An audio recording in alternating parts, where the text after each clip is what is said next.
నమస్తే, welcome back to our channel. ఈరోజు ఎంతో టేస్టీగా అండ్ క్రిస్పీగా ఉండే చనా దాల్ చేస్తున్నాము. ఈ చనా దాల్ అంటే సోమిన్కి చాలా ఇష్టం అండ్ చేసుకోవడం కూడా చాలా ఈజీ. పప్పు నానిందంటే ఒక 10 మినిట్స్లో చేసేయచ్చు.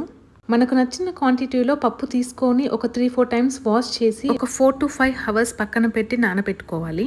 4 అవర్స్ తర్వాత పప్పు ఇలా బాగా నానుతుంది. నీళ్లు పారబోసి ఆ పప్పును ఒక క్లాత్లో వేసి తడిపోయేదాకా ఒక 15 to 20 మినిట్స్ ఆరబెట్టుకోవాలి. అంతలోపు ఆయిల్ని మీడియం ఫ్లేమ్లో బాగా హీట్ చేసుకోవాలి. ఆయిల్ బాగా వేడెక్కాక పప్పు కొంచెం కొంచెంగా తీసుకొని ఆయిల్లో వేసుకోవాలి. ప్రాసెస్ అంతా ఫ్లేమ్ని మీడియం టు లో ఫ్లేమ్లోనే పెట్టుకోవాలి. ఒక 2-3 మినిట్స్ పప్పు ఫ్రై అయ్యి పైకి తేలుతుంది. అలా పైకి వచ్చిందంటే చనా దాల్ అయిందని. చాలా ఈజీ ప్రాసెస్. ఒక 10 మినిట్స్లో అయిపోతుంది అండ్ సూపర్ క్రిస్పీగా టేస్టీగా కూడా ఉంటుంది. మనం బయట కొనుక్కునే దానిలాగే ఉంటుంది సేమ్. ఫ్రై అయిన పప్పును తీసాక అందులో పసుపు, ఉప్పు, కారం వేసుకున్నాను.